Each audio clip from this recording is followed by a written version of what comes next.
Uganda Eyenkya. Ekitiibwa kya Buganda kyava dda tusaanye era naffe kennyini okukikuuma okulaba nga ddala kituufu tukikwatirira n'emirembe egiriddawo gikakase nti ddala kituufu ekitiibwa kya Buganda weekiri. Yadde nga guli bwe gutyo mu kitiibwa oba oluyimba olw'ekitiibwa kya Buganda, ensangi zino oba ekyasa kino waliwo bangi abeefunyiridde okulaba nga ekitiibwa ekyo bakisuulira ddala nga bayita mu kukuluppya, okugerengetanya, okubba saako n'okutwala ebyo ebirina okubeera eby'abaana saako n'abazzukulu ba Buganda. Nkwaniriza nnyo nate olwaleero amakya olw'eggulo ekiro akawungeezi oba ettuntu kisinziira wona tulabira ku mikutu egitali gimu TV10 gano mazima The Investigator TV saako ne Uganda Eyenkya. Nze muzzukulu Agamu nga Moses Wamala.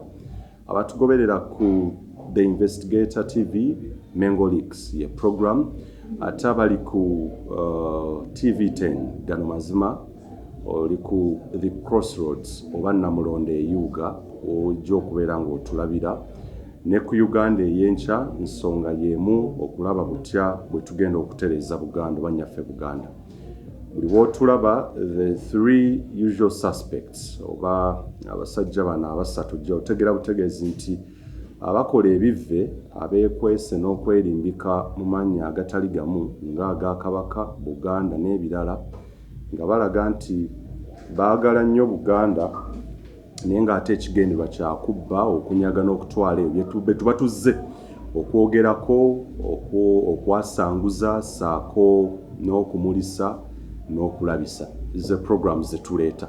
Mutugoberere ku mikutu gyaffe gyonna era tubeebaza obugoberezi n'ensonga ezitali zimu. Abakulu of course bali behind the scenes in the boardroom. Njagala mpola mpola entebe nga bw'oziraba ku mukono guneene ejjembe gye lijja okutuula ate omukono guno emundu kwejja okubeera nga etuula kasita otagipangisa kubeera ng'efulumya masasi. Dindubo wasaava saako ne Stanley Ndugu Ndawula betugenda okubeera nga bulijjo tubeera nabo. So let's kick start the show officially.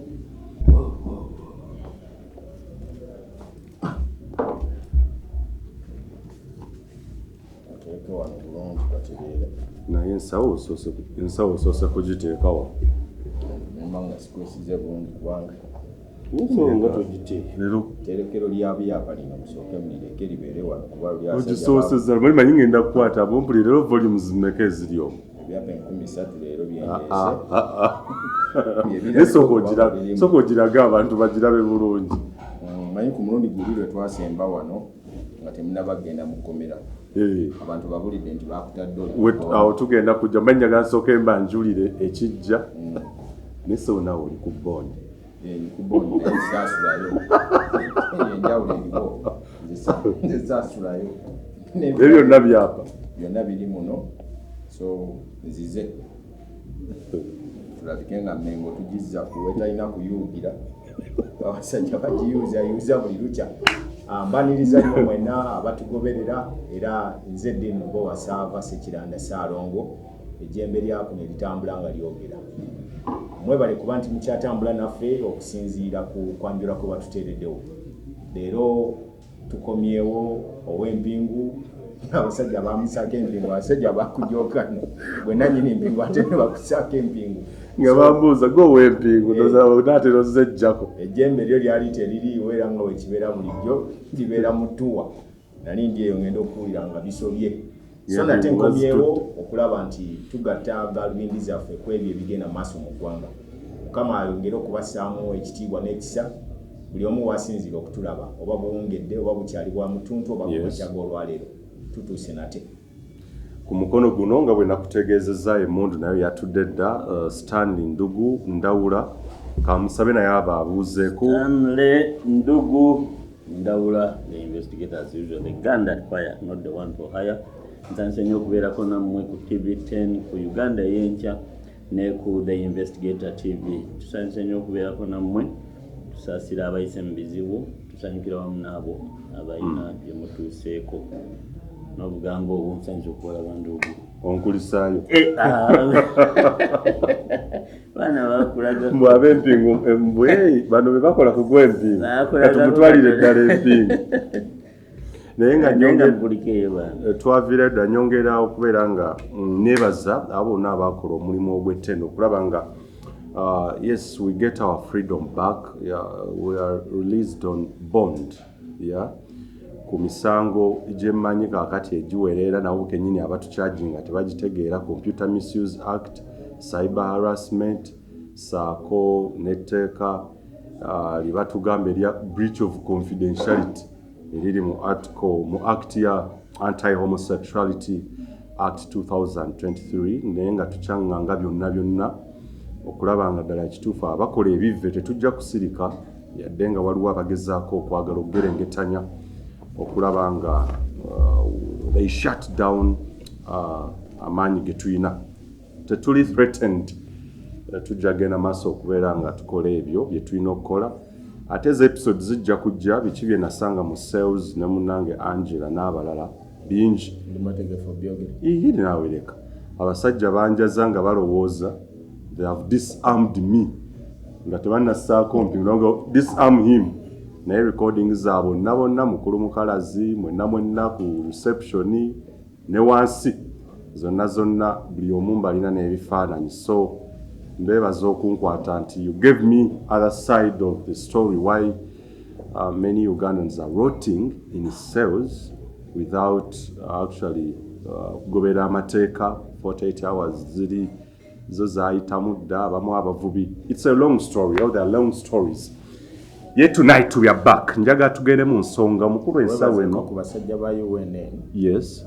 Twali tugulubana okubajjayo omulimu omukulu gwe bakola mu Uganda waffe Kimbugwe n'abalala. Yes. Bakola omulimu munene nnyo ogw'okukuba enduulu nti waliwo abakutte abamawulire n'emikutu emirala Liberty Tina Liberty n'abalala bangi nnyo. Era n'endugu yakola ekyali kisoboka kyonna okulaba nti ayita mu basajja abo abaalinga bakubuuza pati tuwagizanyira wangeri bw'abagamba buvunaanyizibwa bwe okuzanya pati tu mumuleke. Mugwe yazanya pati nembagamba ate eriwa omulimu gw'okulaba nti okomawo. Newunyisiza kwerabira Lumbuye. Naye Lumbuye mwennyini yakwata vidiyo nga bwe zaali zonna. Yes. Today yazanya teyeesulise. Omanyi where credit deserves. Tujuwa. Give it to that person. Yes. Yagenda olaba amanyi guno gulinga mupiira. Osobola okuba nga opponent wo temukkiriziganya naye. Yes. Naye bw'omulaba nga agudde wansi azirika. Yes. Okkirizibwa okukola kye bayita fair play n'okuba omupiira eweeru basooke bataase obulamu bwe. Yeah. So Lumbuye also came in to make the alarm okulaba nga abamawulire abakwatiddwa bateebwa. But maybe saagala kwogera kino naye ndabanga, let me give this advice to this gentleman. Kibayita damage control. Kyekintu ekikyasinze okubeera costly. Yes. If at all you knew nti wakoze ensobi, the better thing is to apologize to the public. Okuba kusalirako magezi ne bakola ki? Naye bw'oyongera okgenda mu maaso n'okwekangabiriza nti sinaba bakikolako olugoye lw'ennyambadde si lwakituli naye ng'ate bwe weefungula, then kiba kitegeeza nti ogenda kukunamira ddala. Amagezi bagawa omuntu ng'aliko amafuta ng'akyaliko mukisa. Kitegeeza yayambulwa. Kitegeeza Katonda yamuvaamu. Katonda bw'akuggyako omukono gwe. Nawe byennyini byokola byadanga omuntu oyo yennyini ategeera byali badde akola naye nga biba bikukola ki bikuyiwayo buli nze simanyi oba metro bamuta oba bakyamukutte oba bakyaliyo naye kakati bw'otugamba nti obutambisibwa nti n'osiba n'abantu ate n'okwata petro nze nabo ekyokulabirako wano olidde oluwombo lwa yaya ogambye nti lunumiza olubuto si owayaya ndawula sitanga agudde agambye te kibanga oluwombo situla abalufumba enkya nenkwata kyepu nemuteeka mu kkomera kitegeeza ki? Yes. Okkiriza olwedde nti oluwombo lulwo. Exactly. So ne bw'omuwa amagezi aba tasobola gakwata kubanga Mukama yamuggyako ekisa. Ekyo ekintu kye bakola bw'oba olwana olutalo lwa Katonda, it is ungodly. Ekitegeera. Ani good Katonda ebiseera ebisinga alwanira wamu n'abannamawulire abamu ne balowooza nti tulina abalogo. Ekitegeera. Simply because we check those values as Katonda zakkiririzaamu tuzigoberera nnyo. Ekitegeera. Omuze ogwo nze gwannema n'okwogera byantama. Ekitegeera. Guli anigoti nti ebibuga bibiri byazikirizibwa. Yes. Ekitegeere.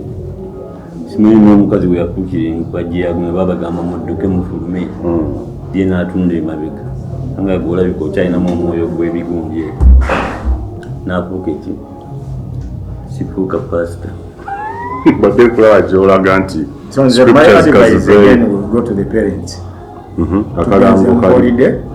Batwala abaana baabwe babakebere because wetaaga kati buno budde holiday gye tugendamu egenda kuba mpanvu from December to February batwala abaana baabwe babakebere then n'okubatuuza wansi oba counseling naddala babadde bawangalira mu community eyo kijja kuba kibayamba kuba bwe munayagala okugendera mu kwekangabiriza kuno oyinza okufiirirwamu omwana omubi okusaaga emboozi ndowooza tugireka twolekere ku kye tulina okukola. Yes, omukulu ensawo eri gye mulaba ku side eri yagitwanjulidde ddala tugaye mulimu leero ebyapa 13,000. Okay, we want to delve into the issue. Ettaka oba enkaayana eziri obeera w'ekikopo nakyo kiekiri naye ensawo agikugira tewali akwata ku nsawo naye wandigitadde wano ffenna we tulabira bwe bamugumu ensawo weeri ebigirimu nja bijjayo. Ensonga tukyali ku nkalu oba enkaayana eziri ku ttaka ery'Ekaazi. It is yet another episode. Twagala tuyingire munda tunnyonnyoke bye nategeerako after the episode we did. Bwe twafulumya oba Dindu wa Sava bwe yajja n'ebyapa ne tubidigestinga ne tudissectinga.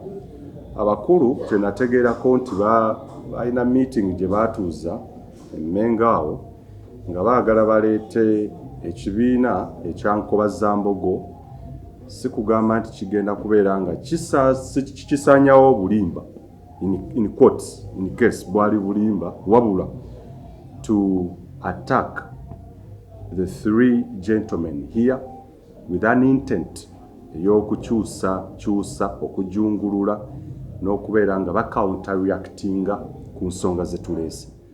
Naffe tugamba katuleeta ate episode endala ku ebyo ebyazuuse twongere okunnyonnyoka ensonga eno ddala kituufu ani nannyini omutuufu Mengo byeyogera ebijjawa 1998 1933 n'ebirala kiki ekiri emabega w'enkaayana zino. Kantandike n'omukulu Bwino wa Sava Chief of Strategies ku TV10 gano mazima tugere ddala mu nsonga Chief Investigator w'emikutu gino. Njaga tugende direct meeting wagimanyaako eyali emmengo eyankobazambogo. Meeting eyo nga sinagituukako ngenda kusooka okutwala omukisa guno waliwo omukulu eyaweereza obubaka bamuyita Chairman Boris awangalira Sweden musomesa mugoberezi waffe nno wa mikutu gino yonna naye abadde alina okubuuza kwe ng'agamba nti bambuuza ekibuuzo ku luli nti naye bino ebigende mu emmengo Kabaka tabimanyi lwaki tali actinga. To put an update on that luli twavaawo nga mbabuulidde nti Kabaka agobye omukuumi we abadde amanyikiddwa nga Sempijja yabadde akulemberamu kuba bwe baawummuza Captain Musaazi mu ngeri y'amankwetu Kabaka bamuteerawo Sempijja Sempijja wennyini waliwo omuntu nga sinnakyerabira yaŋŋamba ye yakwata booda nga motoka ejja mulwisa avuga agende oba mme oba yagenda bulange akakasenti Sempijja ddala baali bamugobye mbu yali yayita kuli yali w'amaanyi nnyo yali w'amaanyi nnyo nyera nga takwatikako waswalu kati ate ekyewuunyisizza nti era Kabaka yagenze ekizuula nga Sempijja ya withdrawing 300 million from his account. Ono wa security byenjogerako owa security ya withdrawing obukadde bisatu Kabaka ezo nazo yazitegedde luvannyuma n'ayongera okutaama n'ali okuwuka.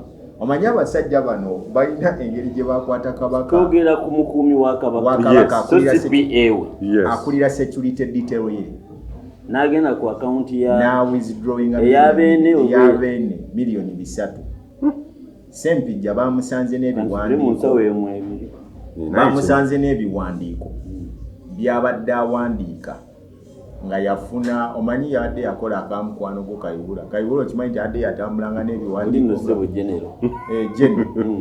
yali atambula n'ebiwandiiko nga biriko siginicha gy'omulamuzi nga wakusangira ng'omunyiizizza ng'omulamuzi yasayininga dda gwe bakusibe asaako obusalinnya lyo n'ogenda kuba ina mikwano gyange be nasanze ngo basatu yabasanga lumu n'abasiba ajja kubuuza Bwino gy'obujja agamba okusiima emirembe nga bamaze gikujjako kakati Sempijja abadde akozesa erinnya lya Kabaka nagamba luli nti yalinga awandiika mu ofiisi enkulu nga yagala bamulinnyisa amadaala actually bwe twagenda nga tugenda okukwata Kazinda Geoffrey twagenda n'abapoliisi naye nali nga ntambula nnyo n'abapoliisi abo nga bagenda okukola ekisegundi ezo mu gundi documents etwasanga Wakazinda mwalimu documents eziriko original signature ekitegeeza eya prime minister we so ekyo tekineewuunyisa bwoga nti yabadde nabyo ebiri pre-signed kakati bamusanga n'ebiwandiiko ebimu nga abadde alina ebiwandiiko byewandiikidde ng'asaba rank mu ofiisi ezimu then n'ezimu ng'asaba obuyambi mu linnya lya Kabaka ebimu ku byanyizizza Kabaka nakugamba byava ku sanduuke ye briefcase ye nga wulaba ensawo yange eno yabula gy'otakkiriza muntu kusembe ogitegeera nti omuntu eyagibuzizza yali Sempijja Kabaka no n'anyiiga era n'abagamba kuba yataddewo obukwakkulizo n'agaa singa baddamu ne bamunsibako mbusimanya ajje ku security yange bonna abankuuma babanzijjeko yatambula nga sirina nkuuma kakati ye yadde tayagala kuddamu mulabirako ddala naye n'asaba abanne ne bamusaba abamuli okumpi nti alina ebyama byaffe bingi muleka agira abeerawo ku Bulange tulabe engeri gye tukikkanyamu azifu bagenda musangula Kabaka alina okumanya babamuwolereza be bamutuma butereevu baagala asembere wala kakati Sempijja ne basaba agire ng'abeera ku Bulange era ali ku Bulange awo wakeera okubeera ng'akolawo ki ne walala bamuggyeeyo Bulange eyo ye senta y'abakakagame Kamega bwe babeera bwe bakuŋŋaanira bonna abo era bw'oba weegendereza ennyo Kabaka takyagendawo nnyo jjukira yalinawo ofiisi ye naye yagirekamu muwandiisi we kaseera kitegeera nti omuwandiisi naye amubega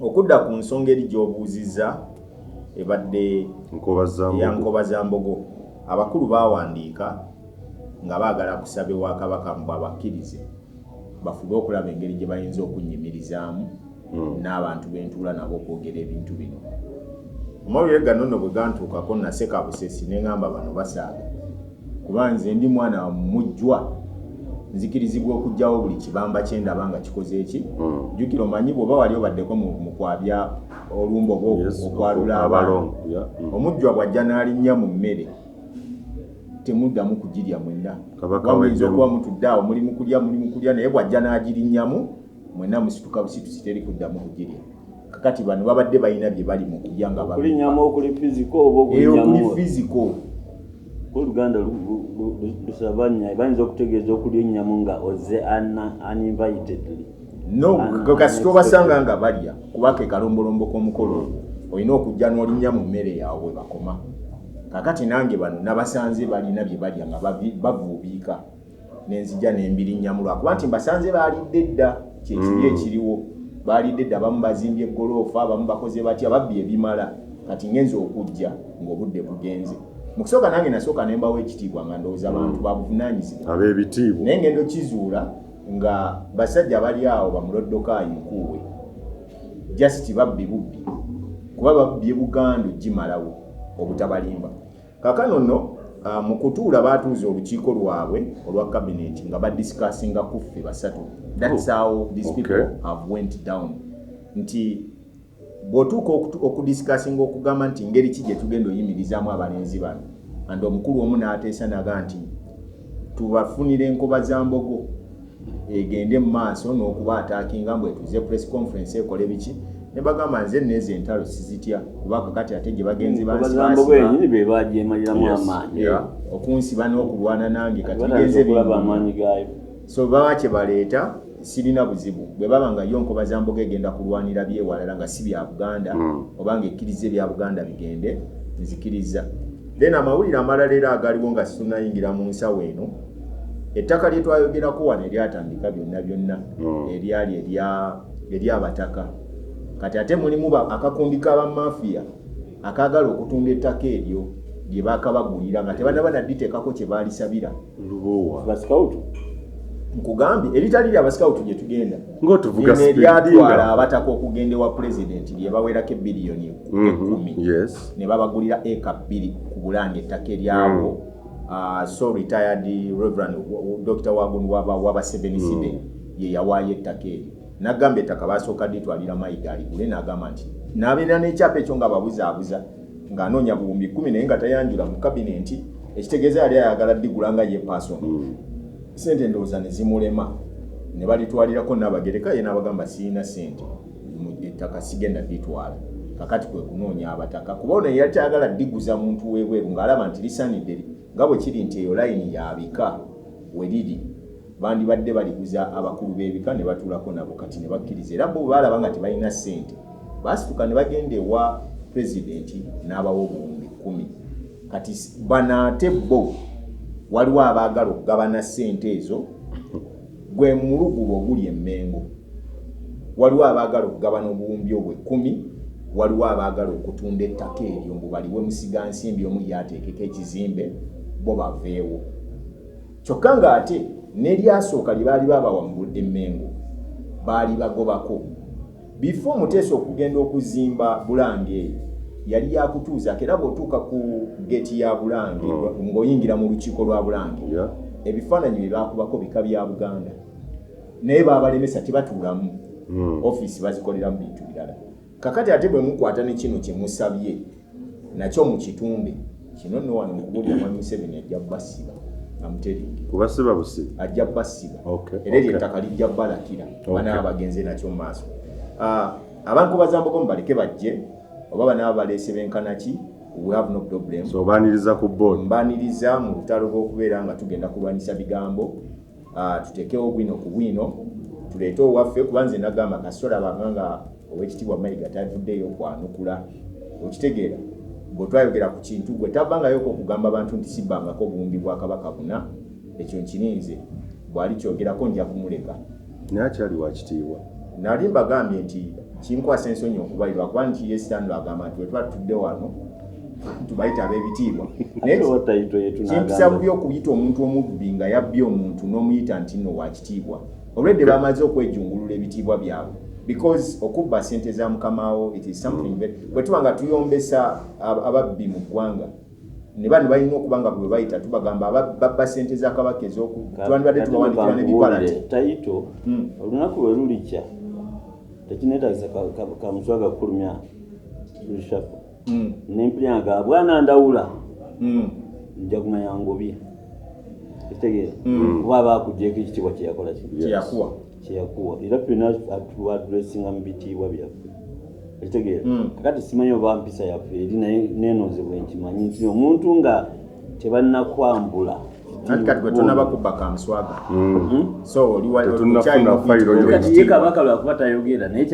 kyagezako okugamba nti nze oyo bwe baali babatiza Jesus ejjiba lyajja nerijja nerimugwako n'agamba nti oyo mwana wange gwekola ki gwenjagala ennyo okitegeera. Kati ne Katikkiro Mayiga bwabanga Kabaka tannamukola ki tannamwaggyako kitiibwa ekyo tukyawuliriza obubaka buli bwe tugaa nti oyo ye mwana wange gwenjagala ennyo mu 2013 okitegeera. Kakati ekyokuba nti talina kitiibwa kiri mu mitima gy'abantu ekitegeera nti naye kati oyo naye atyobodde ekiki ekitiibwa so nkiremerako nti mumuyite tayito ye ekitiibwa ekyo kyongere okukola ki kyongere okunyikira mu bantu nti kityoboddwa naye tulina era obitegeeza abantu nti byakola bya kitiibwa kati byakola byasi bya kitiibwa byo byogereko naye nga ye tayito ye ekyali obweki Mayiga ng'omuntu simuinaako buzibu nze obuzibu mbulina kuwa kitiibwa ku Katikkiro Mr. Mayiga tomwina ko simulinako obuzibu obwina kuwa kitiibwa gwe ninako obuzibu kakati era nze ndi mu kuyombesa Katikkiro siyombesa Mayiga ng'omuntu kuba ye wadi sinze namuzaala kyekisooka sinze yamukuza ayinza okuba nga bamukuza n'ejjemize sina bwe nyinza gimuggyako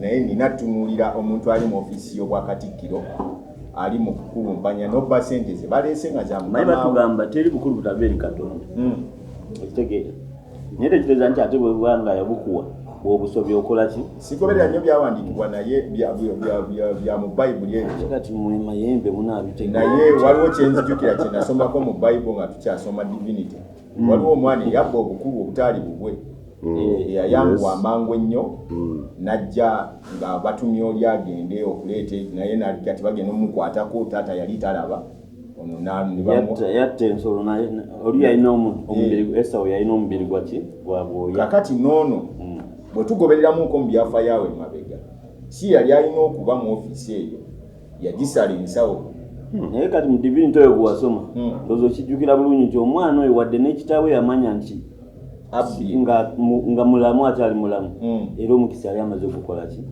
era olimu ne bwe yajja amugamba munnaye omukisa agukoze eki agubbye naye kansabe Mukama akutoolere ku kyanaaba asigazi kakati kale mu bulumi naye kati tugendera awo naye mujja kuntabula n'abatubuliriza kumusajja muwe tayito ye tubewa kale ow'ekitiibwa Mayiga katukkirize nti essaawa zino yeewadde liivu endala abadde akava mu liivu jjukira omuntu atwala liivu naye babala amangu ezo si ssatu yakava mu kati atutte liivu endala omwaka gumu era ekimu ku biraga nti olusayini ziba zitandika okulaga bwe tuba tusemberera omwaka guno tuyinza okulaba ntutawummuleko tekisoboka kubanga kiri continuous owummula ku mipiira gy'amasaza n'owummula nga Nabagereka alonkinga ekitabo n'owummula nga omuzaana aseeredde n'owummula nga ow'ekitiibwa ani omulala waliwo omukolo era ogwabadde gwatakiikiri ogwa Sekabembeera Sekabembe gyali Sekabembe gyali okuva lwe bamukuba akakokola ku nyina omanyi wali wasambako ku mupiira akakokola ako akalya nga toketegekedde kayinza okukutula akalinda minyira kati oba olina okusooka okuddako ebbali bamale okunansinga ebiwundu so olwaleero njagala tugende mu nsawo eya twasembera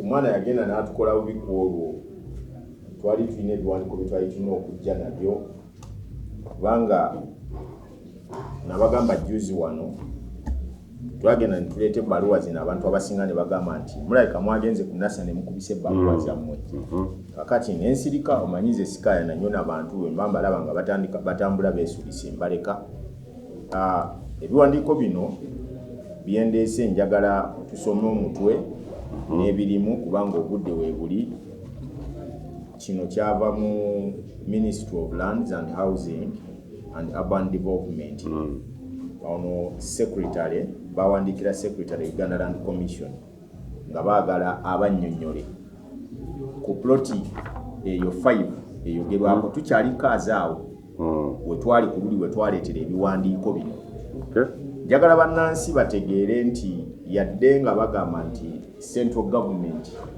yatwala ettaka lino naye yakuuma ebintu bino mu its capacity era terina kintu kyeyakyankalanyiza bw'oba ogenze mulandiza eyo by the way kambabuulire abasajja abo baku bino byetuwoza nti mukono bulemeezi biki simanyi luweero enkuuma gye bakuumamu ettaka lino bw'obuuza nti njagala kumpa ku fayiro y'ettaka erisangibwa mu kitundu bwe kiti bazisigaza mu mannya g'amasaza era ogenda okulaba bw'oba oyagala mukono bajjayo kyaggwe bw'oba ogenda luweero bajjayo bulemeezi ekimu ku biraga nti yadde ng'erina ettaka lino mu mikono gyalimu naye yalireka mu nsengeka gye yalireka mu nnono zaalyo terijjangamu kakati somerako ku bantu awo ebbaluwa ezo ziddiŋŋana buli omu addamu mu munne ku kye yabadde abuuza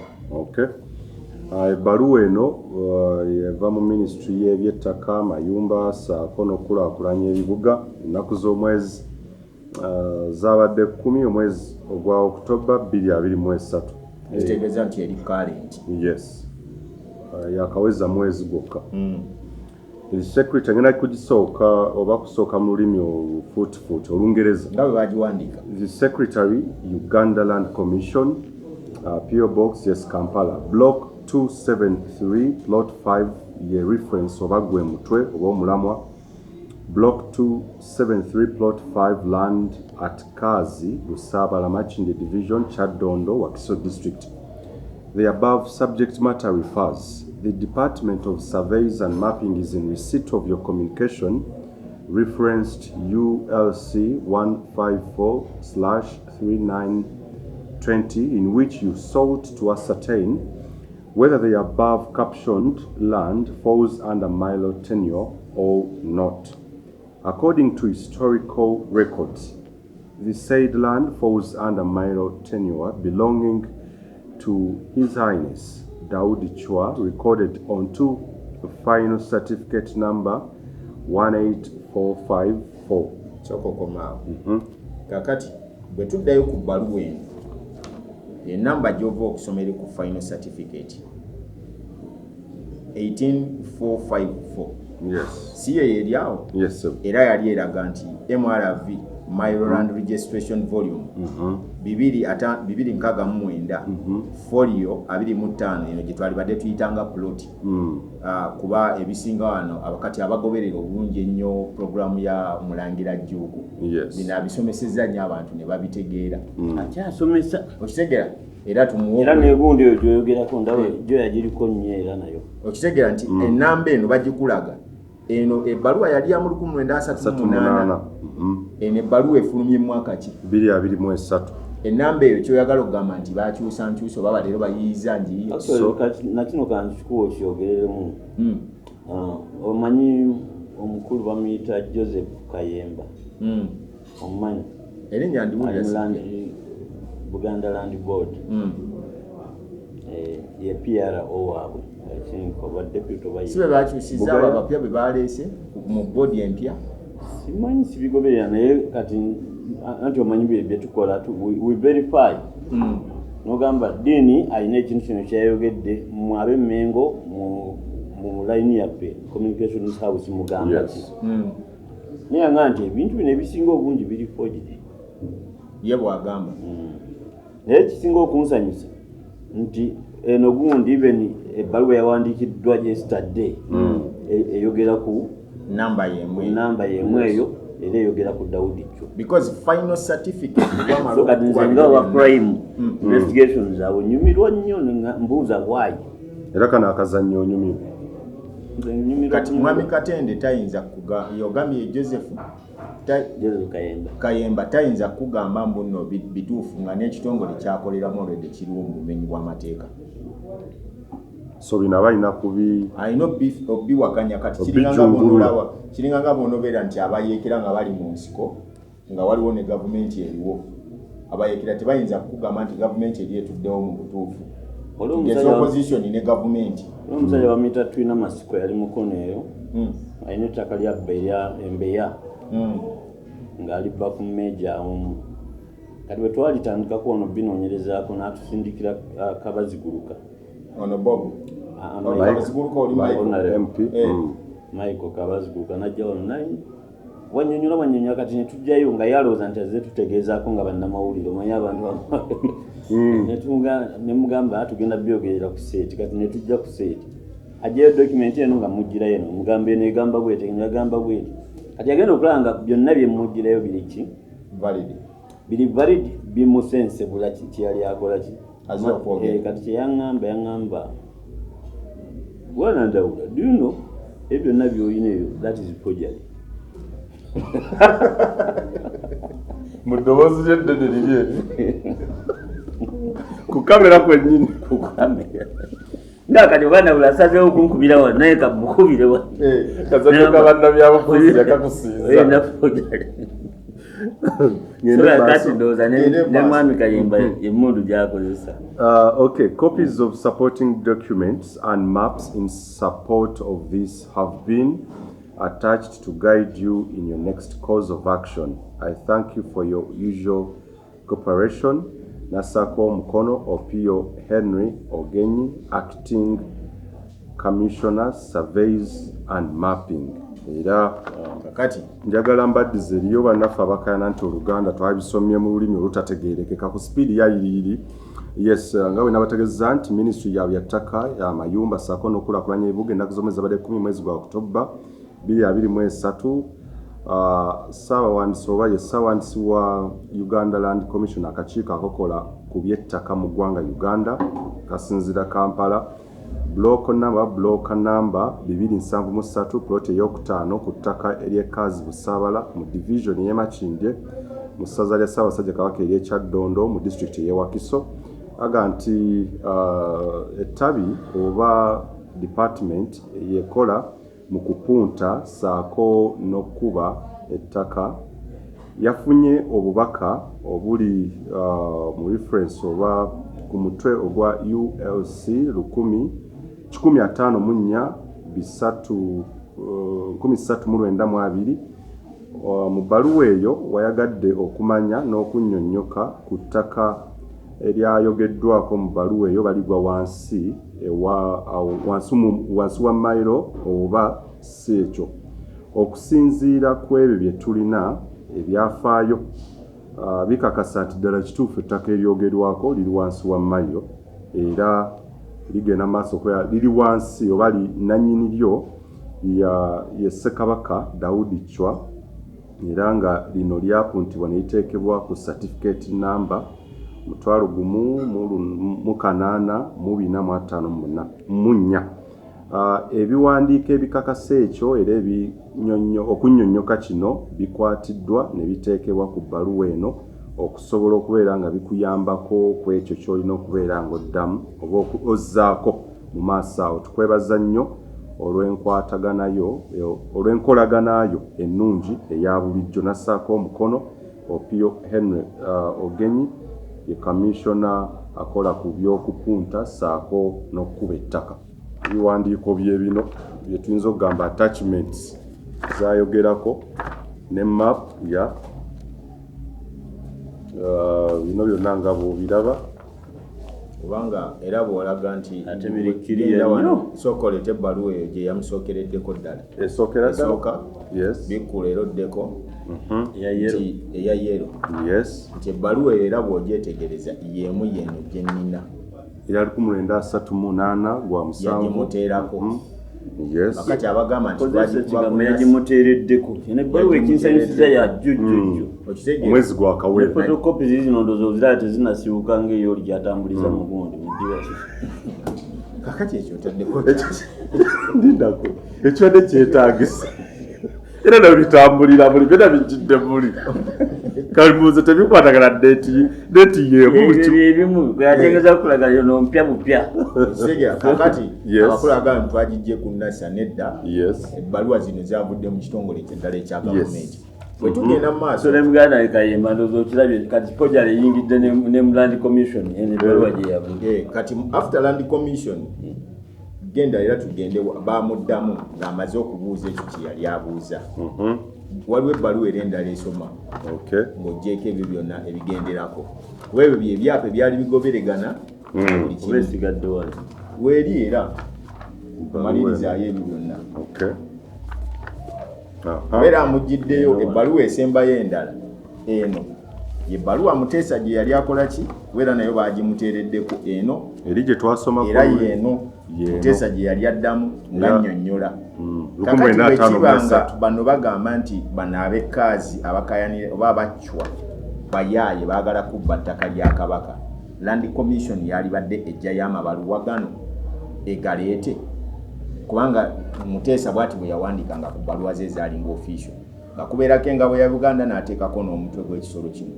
Tugende mu maaso twongere okubagirayo kati ng'eri ewedde gibalage nti erina received bulungi nnyo eva mu kitongole ki eva Office of the Commissioner Land Registration era eriko received oba yafunibwa mu ng'ennaku z'omwezi 11 ogw'ekkumi wansi wanene okuliko omukono gwani gyesemba Dennis Musinguzi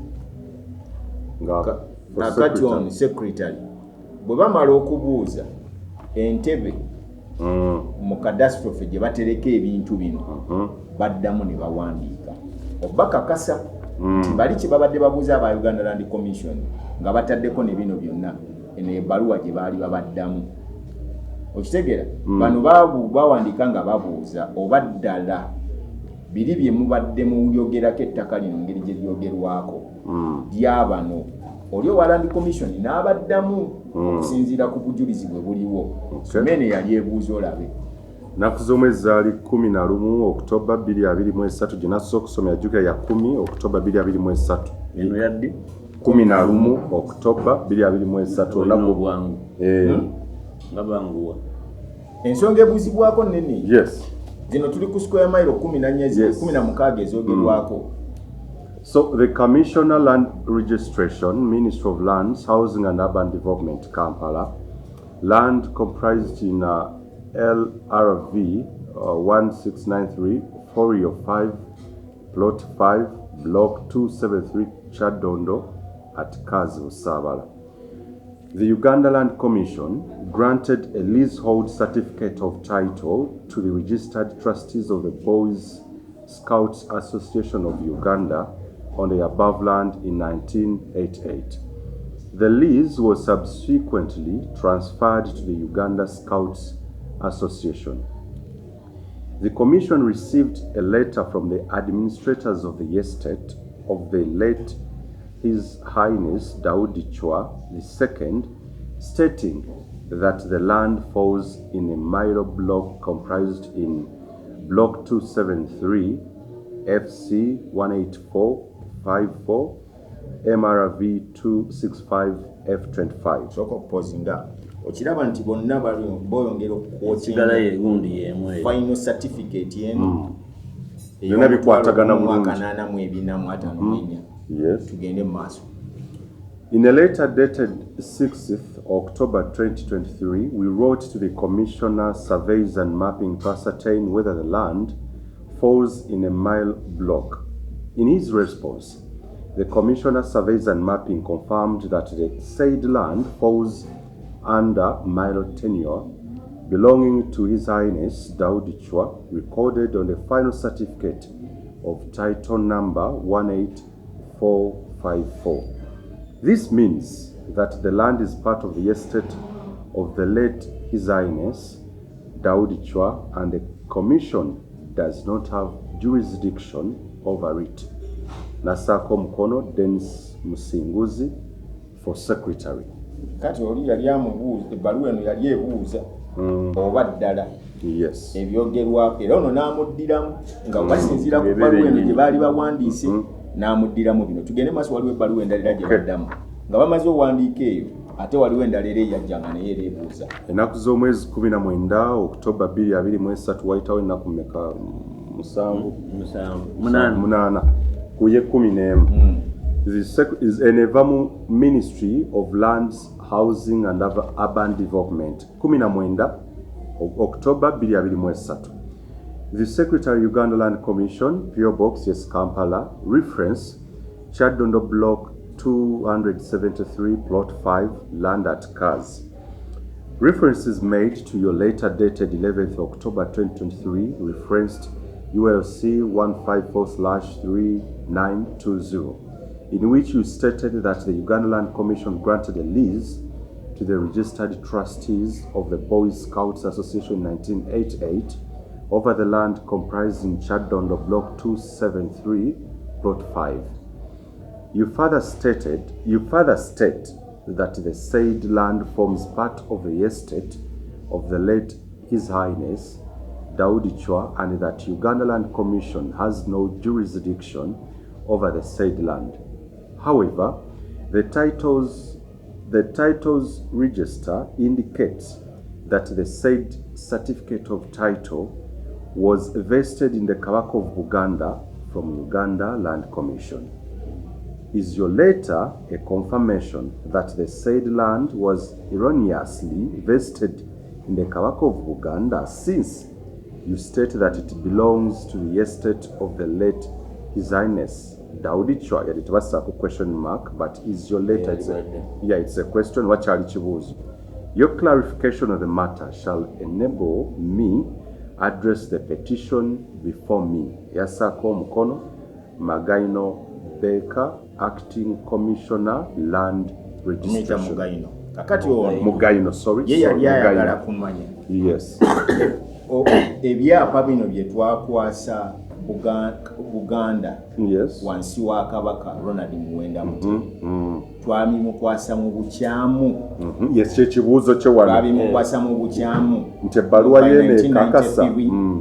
Ku kiwandiiko kiri kye twasoma mu answer. Uganda Land Commission ebivunaanyizibwako oba bivunaanyizibwa ku bali in entirety oba si kyo bali baganda bange kambasaye muze mu Luganda ku speed ekiwandiiko kino kikulu nti yes ebbaluwa eno eyawandiikwa ennaku z'omwezi nga 11 eddiddwamu olwaleero okusinziira ku mutwe gwali ULC 1539 mu bbaluwa eyo wategeeza nti akakiiko akakola ku nsonga z'eby'ettaka kagenda maaso ne kawaliisi ku ttaka eri abo abawandiisibwa nga ba trustees abakuumi ab'abasikawutu mu 1988 ku ttaka eriri mu ssaza ly'Ekyaddondo bulooka 1988 ku ttaka eri mu ssaza ly'Ekyaddondo bulooka 273 ploti namba 5 mu bbaluwa eyogenda mu maaso nti ettaka eryo lyegatta ku eryo eddene ku ttaka Ssekabaka Daudi Chwa lyalina era okakasa nti akakiiko k'ebyettaka Uganda Land Commission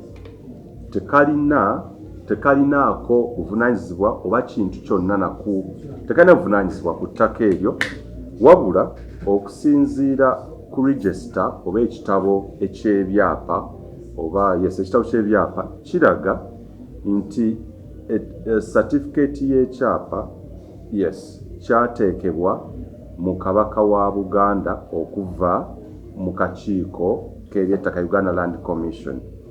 Ebbaluwa yeeno ekakasa oba ennyikiza eyo kyennyini nti ettaka lino lyaweebwayo mu bukyamu eri Kabaka wa Buganda olw'ensonga gy'ogamba nti liri wansi oba livunaanyizibwa oba nannyini lyo ye omugezi ya Ssekabaka Daudi Chwa kyali kibuuzo okunnyonnyolwako oba okwanukula n'okutereeza ku nsonga eno kujja tuyamba okunnyonnyoka okuwaaba kuno oba enkaayana zino ezaaleeteddwa mu maaso gange.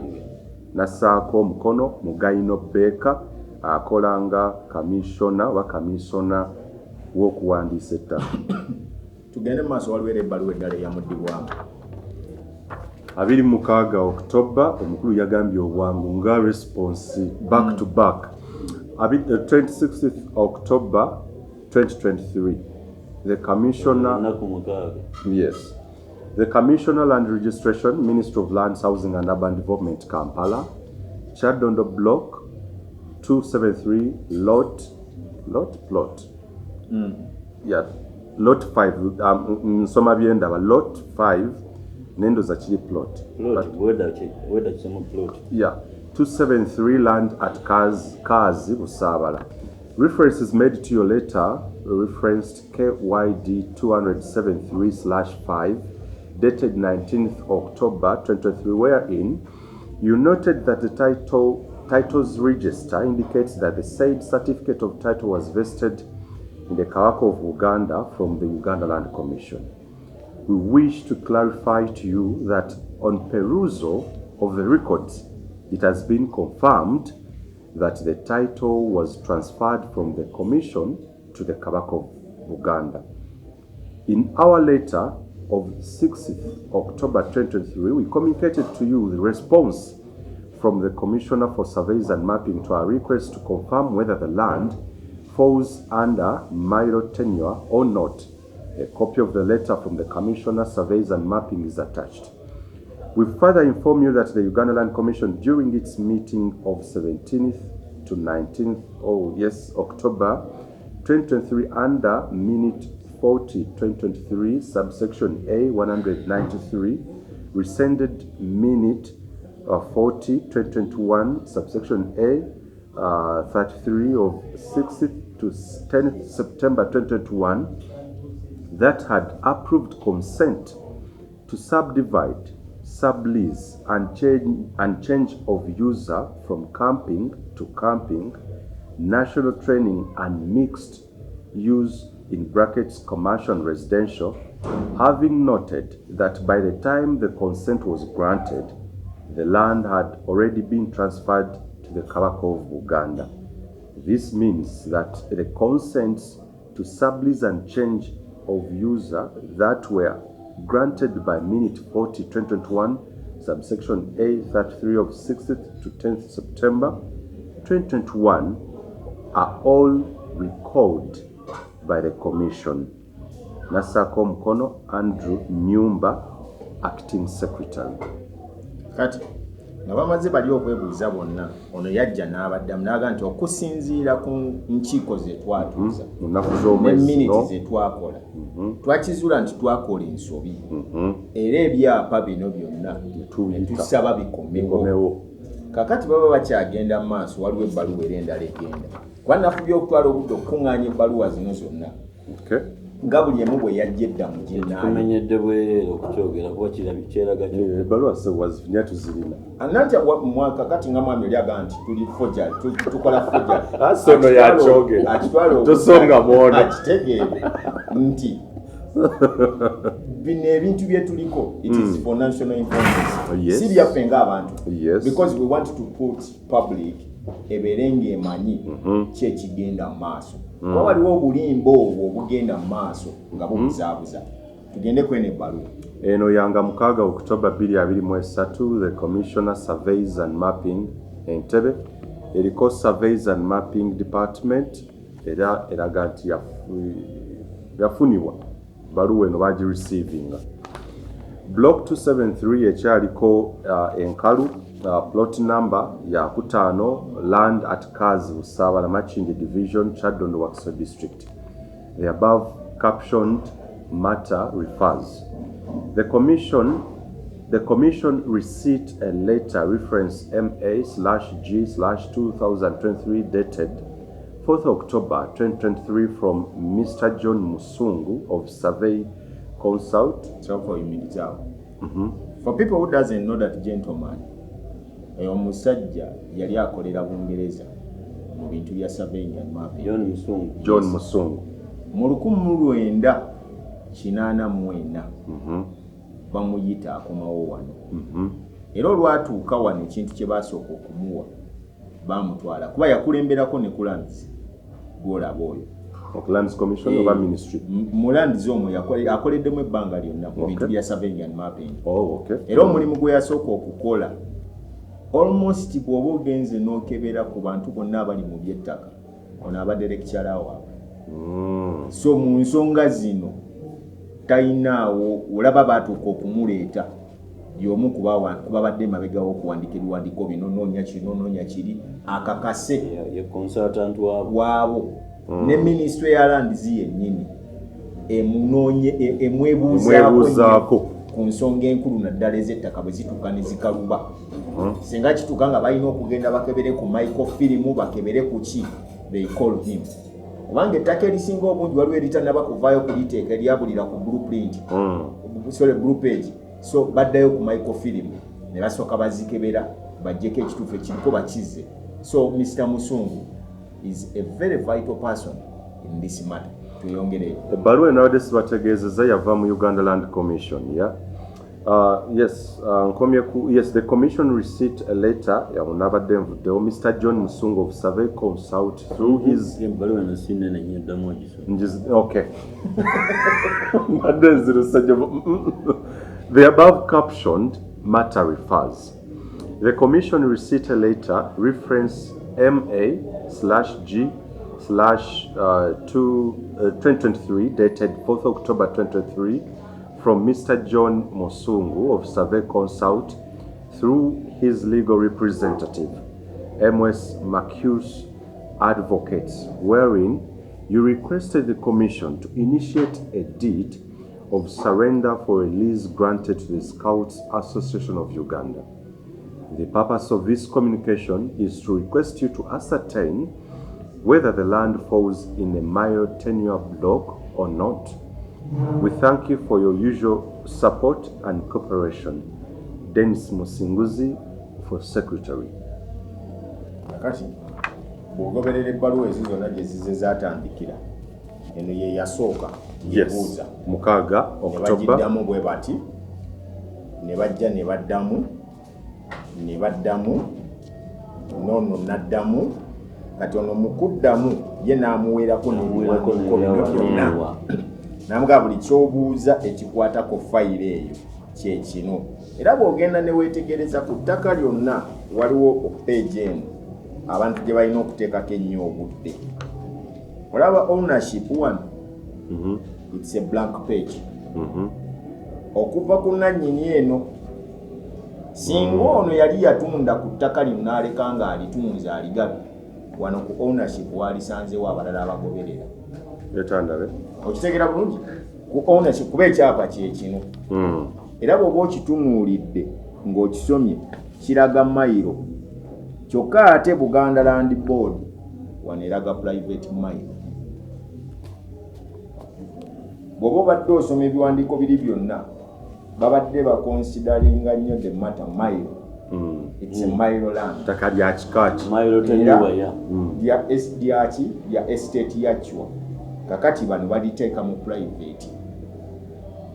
Private mile. Okwagala okulibba balijje ku nannyini waalyo. Bo bakikola mwaka kyapa kino kyafuluma mwaka kyo. Naku z'omwezi 22 omwezi gwa June 1923. Bw'obasomera enamba zino kwe baakubira ettaka lino.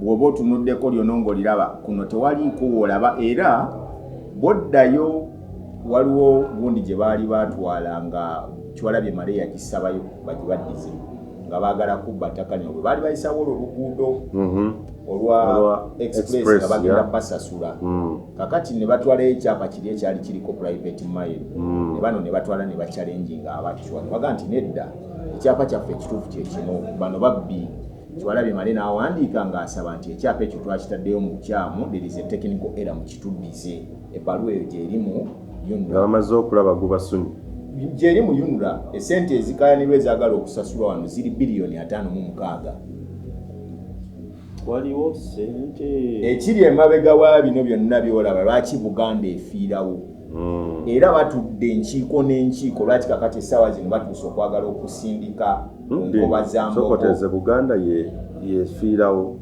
ate abatudde tebatudde Mengo bakakamega Buganda Land Board eri mu kubbira mu kitiibwa kya Buganda sente bulijjo wano waliwo almost 56 billion ezaagala okubbibwa olw'oluguudo lulyeri oluyiseewo bajja bakola bino speed kubanga omunyago guno gwe batayagala kulaga abantu era ensonga y'abasikawutu eno yabakoze bubi nnyo okutandika okuleekaana kubanga tebaba kuba abasikawutu kutandika kuleekaana bino ebiwandiiko tebyandivuddeyo kujja mu safesi y'abantu abantu abasinga obungi batunuulira nga baga nti waayi bintu bya Kabaka ate balaba abasajja basibye amasuuti babuuza Ssaabasajja Kabaka awangaale kati baga batuufu nenga babbi abawedde emirimu complete nagambye eggwanga bayita white collar criminal yes eggwanga lino lyafunye omukisa ne lifuna ababbi abalibba nga bayambadde amakooti n'amasuuti basibye ttaayi nnyo najja nabba buli kintu kyonna n'agenda nga gwe tosobola kukubira muntu wa ttaayi nduulu so twafunye omukisa ogw'omukisa okitegeera tosobola kukubira muntu wa ttaayi nduulu ng'akubba naye kakati omuntu ajjenga wano nga kati nga tuli mugikubawa anti kati fwe tuvuddeyo okitegeera ne abangi abasinga obungi eyo 99 ku 100 bo bamanyi buli atudde Mengo Kabaka yamulonda kumba abasajja abamu beetuuzaawo nga babbi naye naffe twazaalibwa nga bwe mwazaalibwa mujje mutwegatteko tununule ebibbe okitegeera ate ekyokubiri toyinza kuŋŋamba nti you recognize omusika wa Stanley Ndawula wabula n'ogaana okulicognizinga Ndawula n'ogaana n'okulicognizinga taata wa Ndawula oba tukwatagana bulungi you recognize Kabaka of Buganda but you disown Chwa and you disown Mwanga, who started this project. Kubanga ettaka mu Buganda teryakubibwa Ssekabaka Muteesa owokubiri. Nedda. Era gundi yangamba naye nakibuuza ne Mulangira ne programu za njawulo. Era gundi omu yangamba nti lease hold, bagita lease hold yatandika ku mulembe gwa Muteesa mbu kugwatwa tebyaliko. Nze nakugamba bujuzi wano Stanley nti bw'oba otunuulidde omulembe gw'abakabaka bali bonna emirembe giri egibaddeko. Bano abasajja baswazizza nnyo Ssaabasajja ne badda ne mukati ate ne bamuweebuula ne bolaba nti kakati munyiivu nnyo. Kubanga ye muntu gwe bafuulidde ddala nti alinga mmomboze mu nsi ye. Naye mu documents mwennyini yawa abantu abo liizi. Buli omu yabawa. Era bwe yabagamba nti liizi eno bwebange atandika ku mulembe gwa Muteesa bwebange eweddeko. Yes, true. Liizi eno bwebange eweddeko. Mbawadde liizi ya eka 12 abiri mugawe Mawanda omusika wange 10 mukibawanga kyakubeerera kyabwe. Meaning nti ku mulembe gwatwa liizi yaliwo. Yes. Kakati ate gwe tolina bw'oŋŋamba nti ate gwe bwe wajja n'osazaamu liizi nga ne Muteesa akugamba wano nti mbadde nteekesa mu nkola ebyo Ssekabaka Daudi Chwa bye yaleka akoze eki alaze.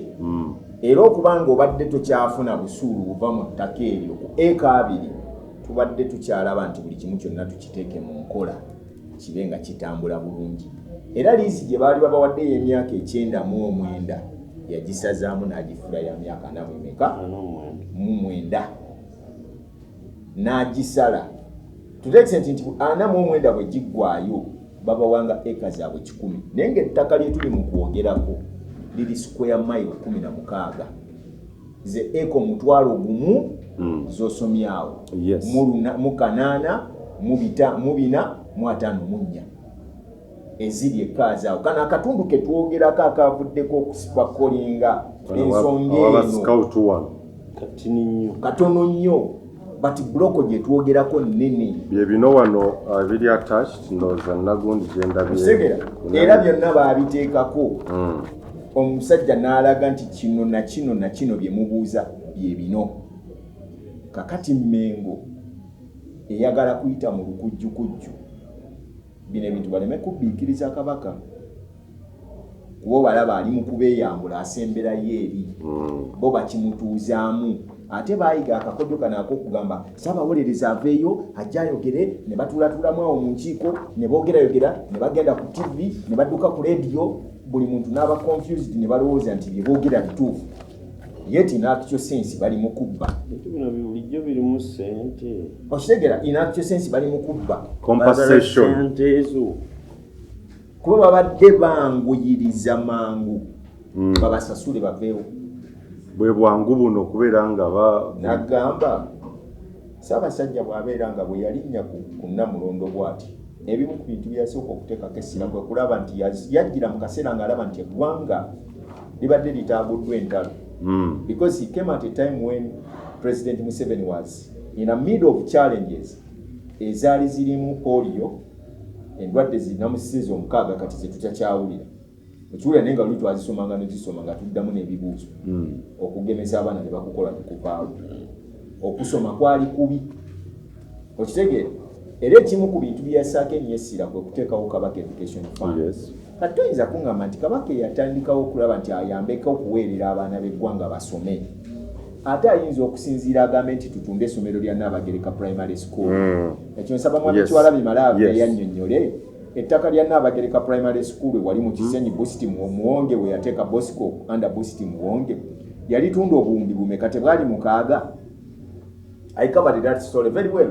Nembuuza Muwonge ayo e Uganda gwe Muwonge ekitegeeza nti weddira ki Ngabi sima wezita wawangabi ne mubuuza ojja otya okuba nti ate gwosaanyaawo essomero abaana ba Buganda babadde basomera. Essomero lino lya byafaayo Nnabagereka Primary School. Alibana kigambo kye bakozesa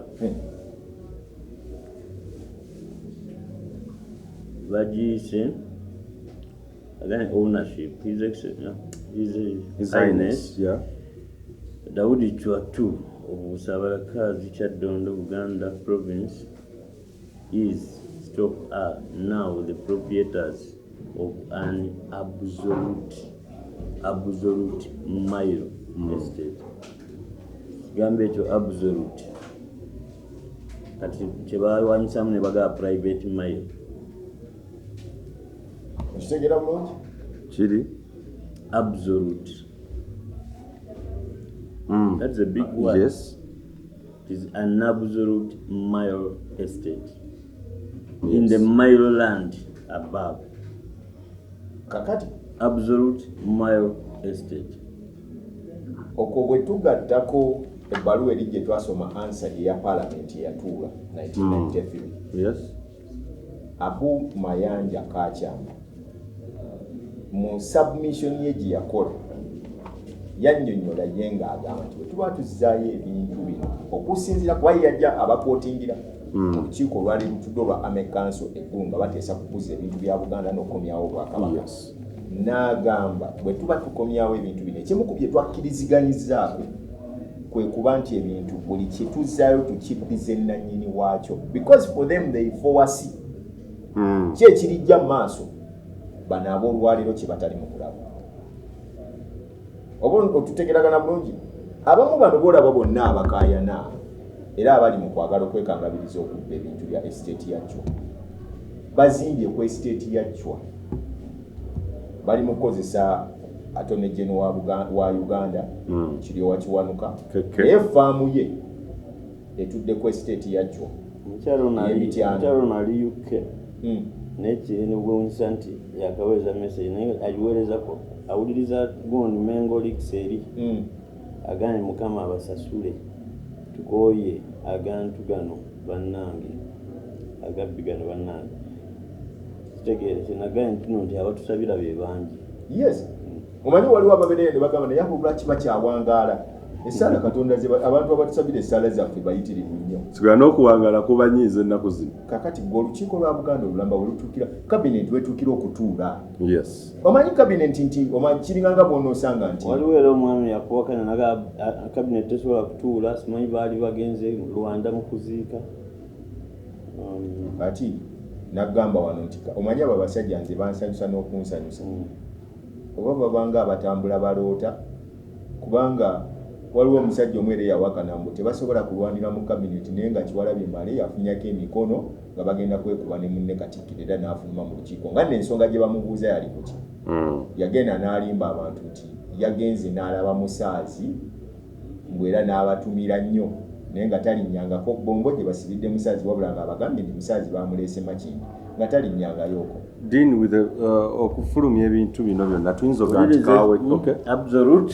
Absolute, yeah. Absolute, meaning number 2. Yes, okay, they are not qualified, diminished in any way. Total, absolute secrecy. Viewed or existing independently and not in relation to other things, not relative or comparative. Absolutely moral standards. Gamba nti wayakozesa ekigambo absolute mile. Okitegera that absolute mile estate it exists independently and not in relation to other things, not relative or comparative. Twena na woji kakati okujjirayo mu ddaame lya Chwa yaleka buli mwana we amugabidde square mile yaki yettaka. Buli mwana we yaleka amugabidde square mile yettaka. Ate Chwa yaleka asasudde omutwalo gwa siringi za Uganda ogw'ebiseera ebyo mu 1938 yaleka asasudde omutwalo gw'ettaka bakube ettaka lye lyonna lye yayinanga Chwa eryali mu estate ye balikube n'ery'abaana be yaleka alisasulidde lyonna nga bw'onogamba olwaleero nti olese osasudde obuwumbi bwo omutwalo gumu bakube ettaka ly'ebintu bye byonna baliteko kuba bano abasajja baalinga balengerera wala biki ebiyinza okuddawo mu maaso. Nagambye nti Mwanga okumujja ku Namulondo bamutwala Essekiriza Island. Ensonga zaali za ttaka bino. N'agaana okussaako emikono ne bamutuwaŋŋangusa ne baleeta ne batuuzaako Chwa wa myaka emeka era ne bamuteerako abayima ba regents abakuzi abasatu bo ne beekobana n'abazungu ne bagaba ettaka mu ngaba gye baaligabamu. Chwa bw'akula Mwanga agenda okudda after 100 days bamugamba nti kuliko omwana wo era Abaganda kye batayagala kubuulira abantu. Katikkiro we wa Mwanga yennyini ye yamuttira Essekiriza Island. Namuganze sisobola kuddayo kulwanyisa mwana wange baba yatudde ku Namulondo sikyasobola kukola ki kuddayo. Era Chwa ye Kabaka ali mu byafaayo bya Buganda eyatula ku Namulondo nga kitaawe akyaliwo mulamu. Okitegeera bulungi ne bamuttira eri n'akomawo. Katikkiro we yennyini Kaggwa Apollo Kaggwa ye yakikola. Abazungu baba bamuwemundu n'ogamba kikole n'akimaliriza nadda. Ebyo mawulire ga buziba ga munda Stanley ge bakola n'ejjuuko ge batasobola kubuulira abantu. Eyo ensonga n'evaawo ono n'abeera ku ttaka. Bw'akula n'atandika okutegeera agenda okwetegereza ng'ensonga ezawangangusa kitaawe n'okumuttirayo ze zimu ze baleese ku mmeeza. Olukiiko lwatuula Mengo nga lumulinze n'abazungu bonna ajjasseeko omukono mu kuwaayo ensi ye. Naga nti kigenda kusoboka bwe biba bye byattisa kitange nange sigenda kuba pati kwaba bagenda okuwaayo ensi yange. N'ayita omusawo we n'asaba bamuwe emmere ye gy'asinga okwagala. N'ayita maama wa mulabeko na buli kimu kyonna n'amugamba kuba empiso ne bagimukuba. Chwa tewaliko nti baatugamu tugoba ki yakkiriza bamukube aveewo. Era olukiiko luba lutudde ne babaga nti Bwanika bamuzikize. Kyekyoto ekyo Bwanika ekibeera awo ne bakiyiwamu amazzi. Ekitazikira ekyo ya. Okitegeera kuba kirina okubeera ku bulangaawo nga kyaka paka Kabaka lwajja omukono mu ngabo. Era lwekizikira lwetumuke kabonero nga kiwedde. Oyo n'agenda. Muteesa n'ajja. Myaka 19 n'atuula ku Namulondo. Abaganda bano aboolwaleero bakitegeere nti ensonga y'ettaka eno gye tulabe tuttinganya olwaleero si nsonga ntono tetandise lwaleero. Bali abasajja baagifiirira ensonga lwaki mu kitiibwa kya Buganda tuyimba tugamba nti abazira bali abaatusooka baalwana nnyo okukuza Buganda eno era ne bafiirira nnyo obuwangwa bwaffe. Kakati tuyisobola kukkiriza bano ate aboolwaleero abazza obuzzi nga Buganda ne bakuzizza tebalina kye baleese tebakoze eki bawoza simanyi bazzukulu ba Namugera Kakeeto bali mu kubba Buganda bagimalawo bagitwala. Ne Muteesa yawaŋŋangusibwa lwa nsonga za ttaka zino. Butagatta nsi ye ku nki nsindala era n'aga nti bwe muba n'omutwalo okundeeta mu bino ebintu byammwe musooke mukuba ensi yange yonna mugindage bulungi nga bweri. Y'ensonga ettaka lya Buganda lyonna lyakubwa ne liteekebwa wamu. Ekyo kyakolebwa ku Muteesa owookubiri. Bwe baba tebatwala budde kubanda baba bawandiika ebitabo naye simanyi lwaki bajjayo ensonga zino ntuufu ziwandiikira abantu zibalaga nga ensonga entuufu bazibikkako. Kiringa nga bwolaba bano abasajja abagamba musimanyi babujinga babawuza mu towasa mu bakazi babiri tokola ki naye ng'ate mu Bayibuli akimanyi bulungi nnyo mu Exodus ekugamba nti abo kiba kisoboka wasa abakazi babiri osobole okuwona ebizibu. Ndugu ku bino byonna omukulu byaleetedde mu nsawo. Is it the end of the road? We are at the crossroad.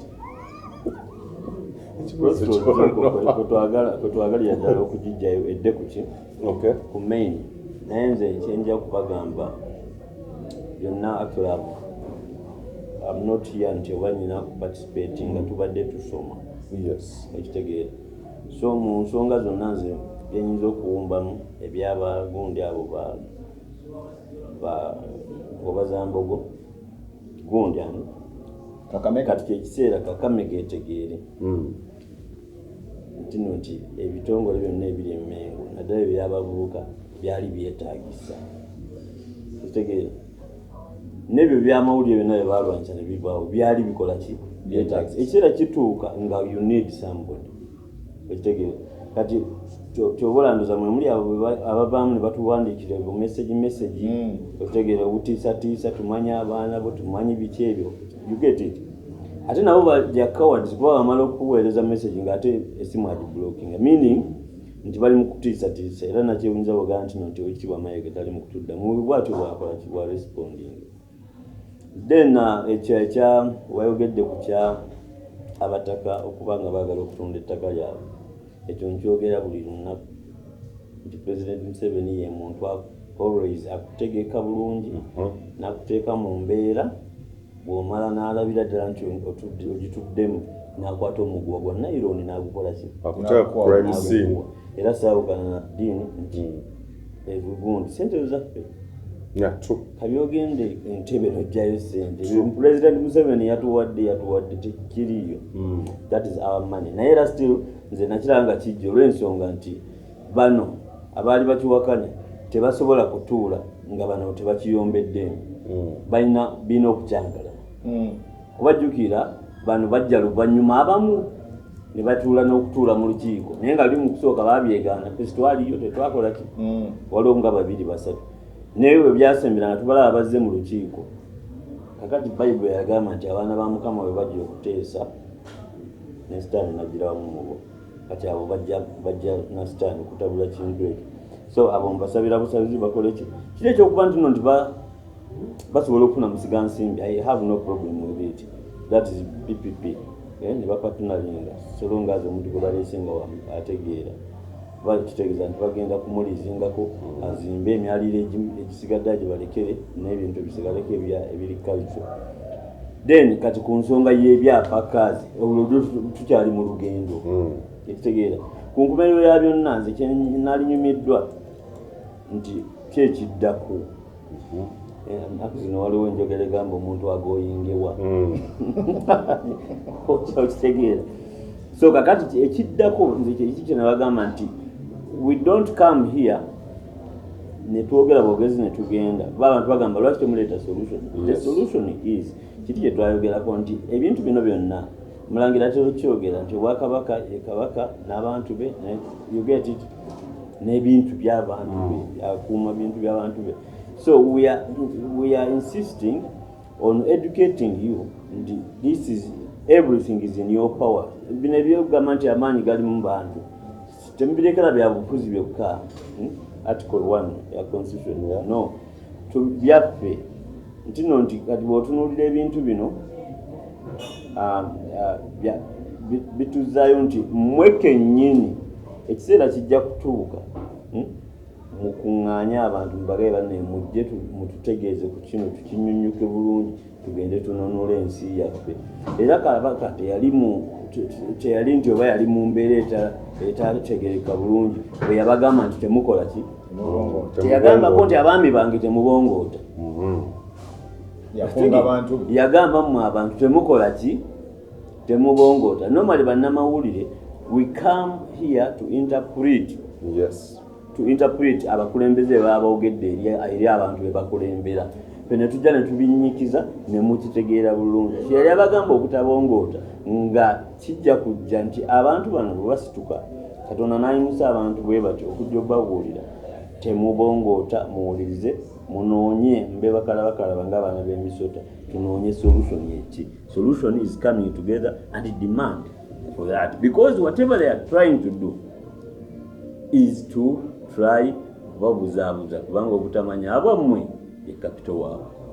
Mukulu bo have these guys hit the dead end kaweddemu mu bufunze omanyi beponga banaakola Muteesa kye yakola Abachina nga tumaliza mwataanomu manyi yagenda naawe Abachina basime ettaka entebe bagende nalyo kakati n'abawaka nooti bakkiriza ettaka mu litwala kati Abaganda abaaliwo abaali abakalaba balisitaano ne bagamba basitukiremu basituka ne bajja nga batwala Abachina bane misinde Abachina badduka bagenda wa Muteesa omugawa w'ekitiibwa abantu ettaka liwatuwa ate Abaganda batutabukire nagakozi nakuwaki namugawa akapapula kaakano kalete ndabe kyeyakola n'akamujjako n'akagaaya namugawa sina kye nalikuwadde Abaganda baba bagala ttaka lyabwe libalekere kweddayo ewammwe kati simanyi nange oba ne bana abasajja kye banaakola banaakwata ebiwandiiko bino ne babigaaya okubijjawo bajjawo obujulizi buno obubagamba nti ettaka lino si lyabwe ettaka lyaki lyacwa because okwekaza bwe kunaaba kutya nze nja ku recalling back Mr. President kubanga y'omu ku baatuula akyaliwo. However much abasinga obungi baafa abaali mu lukiiko lwa Council. Let them recall back the minutes ezaateesebwako to return back the properties of Uganda to the rightful owners. Ekigambo ekyo kyali kitegeeza nti tebategeeza nti buli kyonna ekiri mu Buganda bakitwale bakiwe Kabaka. Let's interpret the language very well. Negundi eri gye baakola nga babizza. Buli kimu tukibbize nnyini kyo. Yes, mu bitwale mu Kabaka asobole okwidentifyinga bannannyini baabyo. Kati banaabayaaye bo ne bamugana nedda. Bannannyini byo tebaliiwo, beera nabyo. Okitegeera? Ate ne bakola ekintu eki Abaganda kyenjagala mbajjukize. It was intentional, deliberate intention, okwavuwaza buli mulangira n'omumbejja waali abaali bali bavunaanyizibwa ku bintu bino. Babafuule baavulunkupe ku mulembe gwa Muteesa. Waliwo ne president nti pekooti twakikola mwali muliddeko nti ebyapa bibaddiza Mengo mwalimu ebya kooti naye twabibajjako. Babuuza ebyapa bya kooti oba biina ne baluwa weeziri yabakuba saagala kuleeta wano nsonga za kooti baluwa weeziri okitegeera tubagamba naye bintu byapa bimwatutte ne mu baluwa gye twawandiikira Katikkiro ensonga ennyaka musooka zyabaana mwalimu ey'okuzza ebyapa ebyaweebwa Mengo mu bukyamu okitegeera biddizibwe kooti ne babiremera era twagenda mu tteeka ne tukakasa nti bino ebyapa bya kooti era tebiriye Mengo. So, tetubagamba kintu kitakolebwangako. Musekeni ntono nyadde ku mulembe gwa Muteesa buli mulangira n'omumbejja we yali ngaali yafunanga ekkiro y'ennyama ku buli wiikendi n'ekyokulya ng'era n'omwezi bamusasula ssente. Bano ab'olwaleero abalangira n'abambejja abaliwo olwaleero basasulwa ku ssente zonna Buganda Land Board z'ekuluŋŋaanya eziri mu nkuluze eziri luddawa zonna ze tusasula busimanyi biki byonna. Kyandibadde kyetaagisa okusanga nti eri abambejja ababungabunga nga n'abamu kakati bali bakuba bipakasi nga basula nkujjukiza kije nagaye Mukama bwakujjako ekisa kye ng'otandika okukola ebintu ebikuyiwayo. Nendooza ddiini naye yeetaaga okubeera sho okwaza ebintu bino okuyingira ebuzibu okutegeera abalangira abambejja ebintu bya basula bubi. Wali bale tulaba basaaba nga bavaayo, wali bale tulaba Prince Gundi Jjuuko nga bavaayo. Okitegeera genda ebungereza olabo babambejja baayo n'abalangira bwe bali. Lwaki wano mu Buganda bwekiri? Yabangi benjoga n'abali ebungereza but owulira ebigabe boogera they're not happy. Sincerely Obuganda ffe mujja tulaba bubi but bino ebigambo byange ne bwe ndiba nfudde nga nvuddewo ekirungi nti tubitadde ku mikutu.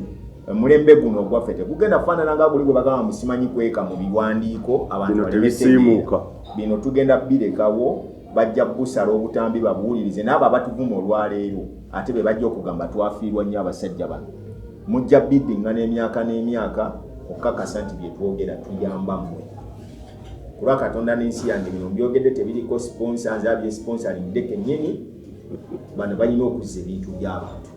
Yedin Lubowa Sava Sakone Stanley Ndugu Ndawula muzikuwagabunga Moses Wamala wantu tujja kuda na episode ndala bingi ebintu ebimu bino bye twogerako luckily enough Jakana Sulaman na Mugenzi kati and I'm very happy to have this team nti ebimu bye twogerako bye twali tuteekateeka n'okubeera nga twaza n'okuyingira ebuziba kwa documents ezimu zendaba simpya mu maaso gange bwe twali tujja ttaka ku ttaka n'ebibbiddwa.